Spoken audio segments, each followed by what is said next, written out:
Hello，先奴啊，同大家講下《中年好聲音3》嘅第27集啊。呢集就係中一同埋中二嘅助力賽，而家總共係有14位嘅參賽者啦。咁第一集呢，上集呢就係有7位嘅參賽者，咁兩集夾埋呢，先至淘汰2位嘅參賽者嘅，咁要到下一集呢，先至知道個結果嘅。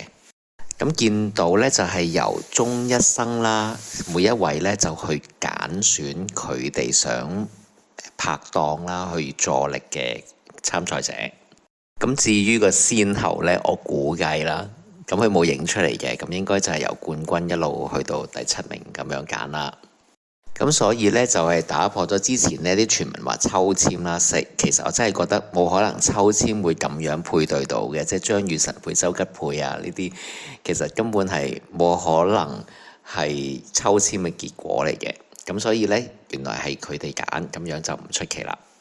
今次嘅開頭呢，就係由7位嘅中一生啦，就係做一個演唱嘅開頭啦。咁佢哋就唱返我們的名字啦。咁真係其實係好唔好聽啊？係啊，我覺得嗰啲 key 咧唔知點解會咁低啦。可能啲人嘅配搭係唔同咗啦，換晒啦。咁所以咧就令到咧好古怪啊！啲男仔唱嗰啲部分咧就好低啦，女仔其實都係啊，好似都唔啱 key 咁樣啊。我覺得真係唔好再叫中年好聲音嗰啲參賽者咧，或者已經係得勝者咧係。成隊人咁樣一組人咁樣唱呢，我覺得真係完全唔好聽啊！希望多啲即係俾翻佢哋係獨唱啦，同埋佢哋都係一個即係已經得獎嗰啲，其實都係一個算係一個歌手噶啦嘛，已經係有一個獨立嘅名字啊，所以唔應該再將佢哋叫做中年好聲音嘅團隊或者組合啊咁樣，然後一齊唱咯，真係好難聽。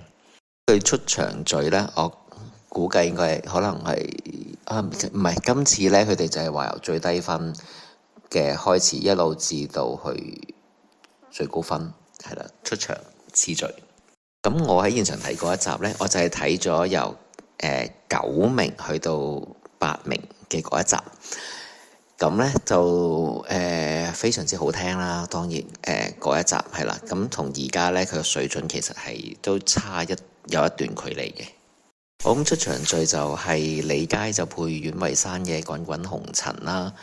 咁當然李佳係唱得好好啦，即係嗰個阮慧珊一唱嘅時候呢，就出現嗰啲好刺耳嘅聲啦。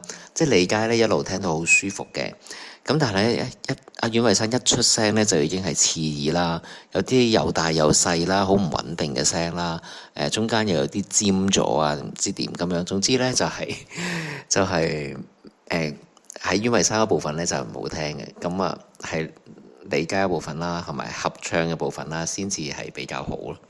咁如果聽啲評判咁講呢，其實《滾滾紅塵》呢隻歌就唔係咁啱阿阮慧珊啦。咁見到呢都係阿李佳揀嘅，咁可能就係李佳係即係為自己係揀得好啱啦咁樣。咁所以但係呢，就對於阮慧珊呢，就唔係太過適合啦。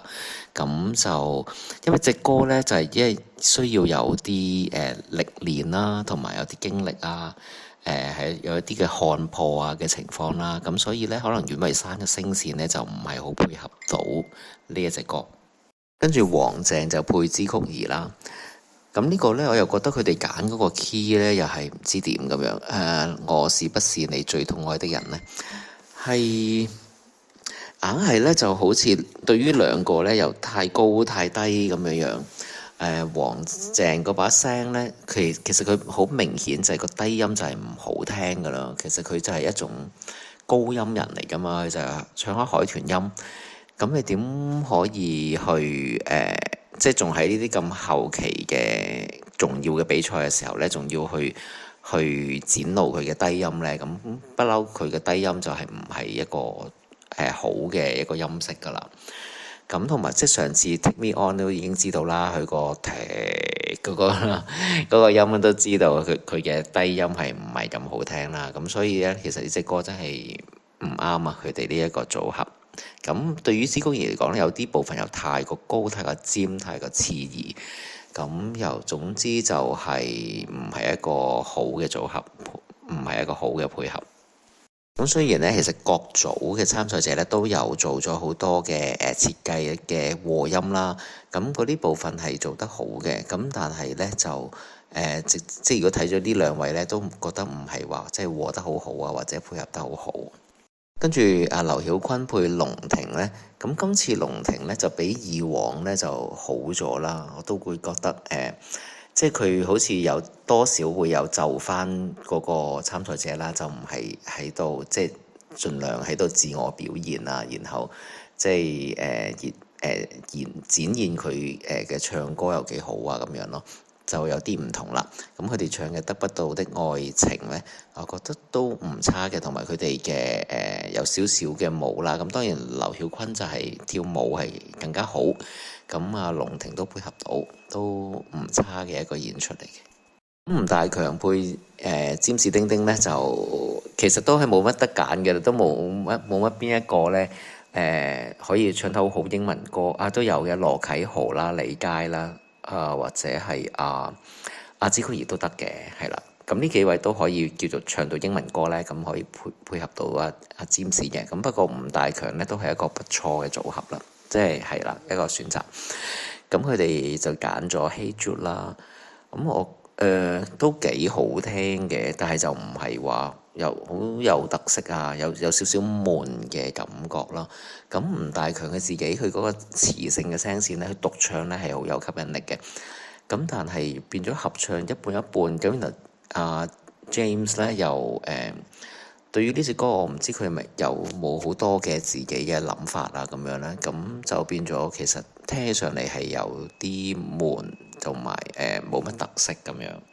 咁跟住就黃渤同羅啟豪嘅囚鳥啦，就係全晚嘅高潮啦，真係超級勁啦！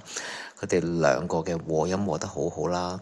咁黃渤本身就真係，關心妍都話佢係天籟之音啦，真係好清晰啦，把聲好清澈通透，同埋亦都好識得運用佢嘅氣聲啦，又有喺適當嘅時候咧，佢又有一啲好強、好剛強啊，同埋好有力嘅聲音，同埋有啲又會喺一啲合適嘅部分製造咗一啲沙沙地嘅聲，一啲性格嘅有啲歷練嘅一啲聲咧，咁好好，同埋好適合呢一隻歌啦。即係講囚鳥嘅個旋律固然好聽啦，咁另外佢嘅意思都係講咗好多感情愛情上邊嘅無奈啊，或者係即係失望啊咁樣樣。咁都係好好嘅兩位係啦，咁羅啟豪嘅聲線亦都係好沉厚啊，作為一個配搭呢，一個幫唱呢，做得非常之好啦。咁同埋加上佢嘅和音就係一絕㗎啦。其實佢喺好多時候佢都會飾演咗呢個做和音嘅角色。咁黃渤亦都係做得到啊。咁所以呢，佢哋兩個又有好多低音嘅和音、高音嘅和音，同埋再有一個爆發再升 key。哇！真係即係嗰啲雜技啊，全部用晒出嚟啦。張雨晨配周吉佩呢，就原本係一個好大嘅期望嘅。咁不過其實呢，周吉佩其實成日都覺得自己係玩 band 啦，咁好中意唱啲 band 嘅歌啦。咁但係其實我自己個人認為佢把聲其實就唔係好適合去唱 band 嘅歌嘅。咁佢係即係都係一種清澈，同埋一種中意唱假聲啦，有高音啦，屬於比較薄嘅一種聲啦。咁其實係對於 band 係唔係即係話咁配合嘅。咁張雨晨係一種 band 生嚟嘅，佢實在係太多嘅可塑性啦。咁佢 R&B 又得啊，唱 band 嘅又得喎，唱感情嘅Canton Pop 嘅情歌又得喎。唱 rock 歌、快歌，係啊，真係全部都係唱得好好。跟住李金海配顏志恒呢，就又係普普通通啦，不過不失啦。李金海把聲當然係有佢嘅性格，有佢嘅動人喺度啦。咁顏志恒呢隻歌又好似話唔係話即係話幫得到咁多啦，咁。即係叫做一個順利完成咁樣嘅情況啦。因為都要俾分金海啦，因為都影響嗰個排名啦。咁所以呢，其實顏志恒幫唔幫到呢？其實就唔係咁可以影響到嗰個分數啦。佢都要俾金海係一個比較高啲嘅分咁樣啦。結果呢，就要睇埋下個禮拜先至得啦。不過如果睇今晚即係琴晚嘅表現呢，我相信83分嘅阮慧珊呢都多數會被淘汰㗎啦，除非下一次係有啲真係好差嘅情況出現啦。好，我哋下次再見，拜拜。